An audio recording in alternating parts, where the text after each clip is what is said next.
Still I rise, Maya Angelou. এই কবিতাটি নেওয়া হয়েছে অ্যান্ড স্টিল আই রাইজ এই কাব্যগ্রন্থ থেকে। এটি একটি লিরিক। এটা পাবলিশড হয়েছিল 1978-এ। এখানে একজন ব্ল্যাক ওম্যান অর্থাৎ আফ্রিকান আমেরিকান ব্ল্যাক ওম্যান তার বক্তব্য প্রকাশ করেছেন। তিনি একজন ব্ল্যাক কমিউনিটির সদস্য। প্রথমে কী বলছেন? ইউ বলতে কাদের বোঝাচ্ছেন তিনি? অপ্রেসর্স অর্থাৎ যারা অত্যাচারী তাদের কথা বলছেন। অর্থাৎ যারা সাদা চামড়ার মানুষ তাদের উদ্দেশ্যে তিনি বলছেন, যাদের স্কিন কালার হোয়াইট তাদের উদ্দেশ্যে তিনি বলছেন তারা ছিলেন অপ্রেসর্স অর্থাৎ অত্যাচারী। You may write me down in history, তোমরা আমাকে লিখে রাখতে পারো ইতিহাসে। With your bitter twisted lies, তোমাদের তিক্ত বিকৃত মিথ্যা দিয়ে। ইউ মে ট্রড মি, তোমরা আমাকে পা দিয়ে মারিয়ে যেতে পারো ইন দ্য ভেরি ডার্ট, সেই ধুলোয়। But still like dust I will rise, কিন্তু সেই ধুলো থেকেও আমি আবার জেগে উঠব। এখানে ধুলো বলতে এটা একটা বিবলিক্যাল ইলিউশন। জীবন শুরু এবং শেষ ধুলোতেই হয়, সেই জন্য এটা একটা বিবলিক্যাল ইলিউশন। পরের stanza, does my sassiness upset you. Sassiness বলতে এখানে বোল্ডনেস বা কনফিডেন্স, অর্থাৎ আমার যে সাহসিকতা সেটা কি তোমাকে খুব সমস্যা দেয়? আপসেট বলতে সমস্যা দেওয়া। Why are you beset with gloom, beset মানে এখানে অ্যাফেক্টেড, আর গ্লুম মানে এখানে স্যাডনেস। তোমরা কেন এত চিন্তিত অর্থাৎ কেন দুঃখিত? কজ অর্থাৎ because I walk like I have got oil wells, এইটার কারণ কি আমি হাঁটাচলা করি এমনভাবে যেন আমার অনেক অয়েল ওয়েলস অর্থাৎ তেলের খনি আছে। তেলের খনি বলতে এখানে যা টাকা পয়সা থাকে, যারা ধনী সম্প্রদায় তারা এই মালিক হয় তেলের খনির।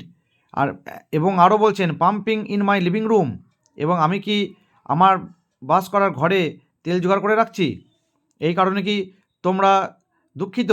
অর্থাৎ লেখিকা বলতে চাইছেন, মায়া অ্যাঞ্জেলো বলতে চাইছেন, যদি তারা হচ্ছে কৃষ্ণকায় বর্ণের অর্থাৎ কালো চামড়ার মানুষ, যাদেরকে ছোট করে দেখা হয়, হেয় করা হয়, তাই তিনি বলতে চাইছেন তাদের যদি কারো কোনো ধন সম্পত্তি থাকে, এখানে তিনি উদাহরণ দিয়েছেন অয়েল ওয়েলস অর্থাৎ তেল খনির মালিক, এবং নিজের ঘরে যদি অনেক তেল থাকে, তাই তিনি বলতে চাইছেন তারা যদি ধন সম্পত্তির মালিক হয়, এটা কি তাদের দুঃখের কারণ? এই কারণে কি তারা দুঃখিত?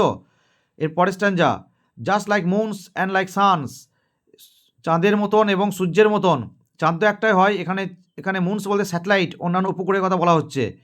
With the certainty of Tides মানে জোয়ার ভাটা, এর যে একটা সার্টেনটি আছে অর্থাৎ নিশ্চয়তা আছে, অর্থাৎ এগুলো সবই হচ্ছে ন্যাচারাল ফেনোমেনা, এবং এগুলো সার্টেন থিংস অর্থাৎ প্রাকৃতিক জিনিস যেমন নিশ্চিত, চাঁদ সূর্য এবং জোয়ার ভাটা এগুলোর মতনই তিনি বলতে চাইছেন just like hopes springing high, আশাটা যেমন জেগে ওঠে তেমনিভাবেই স্টিল আই উইল রাইজ, এইভাবেই আমি জেগে উঠব।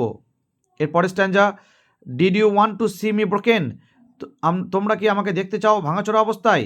অর্থাৎ তিনি বলতে চাইছেন তোমরা কি চাও না যে যারা কৃষ্ণকায় বর্ণের মানুষ অর্থাৎ কালো চামড়ার মানুষ তারা জীবনে উন্নতি করুক, এটা কি তোমরা চাও না? তোমরা কি সবসময় ভাঙাচোরা অবস্থায় দেখতে চাও? বোড হেড, মাথা নত করা অবস্থায়, অ্যান্ড লোয়ার আইজ, চোখ নত করে থাকবে অর্থাৎ মাথা তুলে কোনো কথা বলতে পারবে না, এইরকম অবস্থায় কি দেখতে চাও? শোল্ডার্স ফলিং ডাউন লাইক টিয়ার ড্রপস, এবং তোমরা কি দেখতে চাও আমাদের কাঁধগুলো সবসময় নিচু হয়ে থাকুক যেমন চোখের জল ঝরে পড়ে? অর্থাৎ এখানে শোল্ডার্স ফলিং ডাউন বলতে total collapse of body and spirit, শরীর এবং আত্মা ভেঙে পড়ার কথা বলতে চাইছেন। Weakened by my soulful cries, যেগুলো আমার আত্মনাদের কান্নায় দুর্বল হয়ে পড়ে, এগুলো কি তোমরা দেখতে চাও? এর পরের স্ট্যাঞ্জা, ডাজ মাই হটিনেস অফেন্ড ইউ, আমার হটিনেস বলতে এখানে হচ্ছে অ্যারোগ্যান্স অর্থাৎ আমার ঔদ্ধত্য কি তোমাদেরকে হার্ট করে, আঘাত দেয়? Don't you take it awful hard, তোমরা কি এটাকে খুব কঠিনভাবে নাও না? ডোন্ট ইউ টেক, তোমরা কি এটা খুব কঠিনভাবে নাও না? তার মানে লেখিকা বলতে চাইছেন তাদের যদি কৃষ্ণকায় বর্ণের মানুষদের যদি কোনো ঔদ্ধত্য থাকে, সেটা কি আপনারা বা তোমরা মানে যারা কি সাদা চামড়া মানুষ তারা কি এটাকে খুব কঠিনভাবে নাও না? কজ মানে because I love like I have goat gold mines, আমি হাসি যেন আমার সোনার খনি আছে। Digging in my own backyard, যেন আমার পিছনে উঠোনে খোঁড়া হয়েছে। অর্থাৎ এখানেও গোল্ড মাইন্স এটা হচ্ছে একটা ধন সম্পত্তির সিম্বল, অর্থাৎ তিনি বলতে চাইছেন যদি আমার কোনো ধন সম্পত্তি থাকে অর্থাৎ গোল্ড মাইন্সের মতন সোনার খনির মতন কিছু টাকা পয়সা থাকে অর্থাৎ অর্থ থাকে, তাহলে পরে তোমরা কি এটাকে খুব কঠিনভাবে নাও না? এবং আমার ঔদ্ধত্য কি তোমাদেরকে হার্ট করে অর্থাৎ আঘাত দেয়? এর পরের স্ট্যাঞ্জা, ইউ মে শুট মি, তোমরা আমাকে গুলি করে মারতে পারো উইথ ইউর ওয়ার্ডস, তোমাদের কথা দিয়ে গুলি করা মানে কি অর্থাৎ ইনসাল্ট করা। You may cut me with your eyes, তোমাদের চোখ দিয়ে আমাকে কেটে ফেলতে পারো, অর্থাৎ চোখ দিয়ে বলতে চোখ রাঙিয়ে হোক, ভ্রুকুটি করে হোক, ফ্রাউন করে হোক, অর্থাৎ তোমাদের সেই ঘৃণা দিয়ে আমাকে কেটে ফেলতে পারো। ইউ মে কিল মি, তোমরা আমাকে হত্যা করতে পারো উইথ ইউর হেটফুলনেস, তোমাদের ঘৃণা দিয়ে আমাকে হত্যা করতে পারো, but still like air I will rise, তারপরেও আমি বাতাসের মতন জেগে উঠব। Does my sexiness upset you, আমার সেক্সনেস হতে লেখিকা বলতে চাইছেন সেক্স অ্যাপিল, এটা কি তোমাদেরকে আপসেট করে, দুঃখিত করে? Does it come as a surprise, এটা কি একটা অবাক করার মতো লাগে? That I dance like I have got diamonds, আমি যে যেন আমি নৃত্য করি অর্থাৎ নাচি যেন আমি অনেক হিরে পেয়েছি। At the meeting of my thighs, আমার উড়ু জগলের মাঝখানে। পরের stanza, out of the hearts of history shame, এখানে হার্ট বলতে তাদের সেই কুড়ে ঘরে থাকতো, তারা তারা হচ্ছে গরিব মানুষ, তারা সেই তাদের হিস্ট্রি সেম মানে তাদের সেই পুরনো দিনের কথা বলতে চাইছে, অর্থাৎ তাদের অ্যানসেস্টর্স, তাদের যে পূর্বপুরুষ ছিল তাদের কথা বলতে চাইছে। তাই বলছে যে সেই সেই যে দুঃখিত লজ্জাটা অর্থাৎ স্লেভারি কথা বলতে চাইছেন এখানে মায়া অ্যাঞ্জেলো। সেখান থেকে বলছে আই রাইজ, আমি উঠব, up from a past that is rooted in pain, এবং সেই অতীত অর্থাৎ সেই ডার্ক পাস্ট যেখানে রুটেড ইন পেইন, যার সঙ্গে যন্ত্রণা জড়িয়ে আছে, সাফারিংস, সেখান থেকেও আমি আই রাইজ, আমি উঠব। I M A black ocean, আমি একটা কালো সমুদ্র। কালো সমুদ্র কেন বলছেন? তারা কৃষ্ণকায় বর্ণের ছিলেন, সেই জন্য তাদের জাতিটাকে বোঝানোর জন্য, তাদের রেস অর্থাৎ জাতি, আরএসই রেস, তাদের কালো জাতিটাকে বোঝানোর জন্য এখানে বলা হয়েছে ব্ল্যাক ওশেন থেকে আমি ব্ল্যাক ওশেন, অর্থাৎ আমি হচ্ছে কালো সমুদ্র, লিপিং অ্যান্ড ওয়াইড, আমি লাফিয়ে উঠছি প্রশস্তভাবে। ওয়েলিং মানে হচ্ছে এখানে ওভারফ্লোয়িং, মানে হচ্ছে আমি ফুলে ফেপে আরও উঠছি। সোয়েলিং মানে ফুলে ফেপে ওঠা। ওয়েলিং বলতে যেন ছাপিয়ে যাওয়া, ছাপিয়ে যাচ্ছি, ফুলে ফেপে উঠছি। I bear in the tide, জোয়ারের মধ্যে দিয়ে আমি বয়ে যাচ্ছি। এরপর stanza, leaving behind nights of terror and fear, অর্থাৎ হচ্ছে nights of terror and fear মানে সে আতঙ্ক ভয়ের রাত্রিগুলো পেরিয়েছে।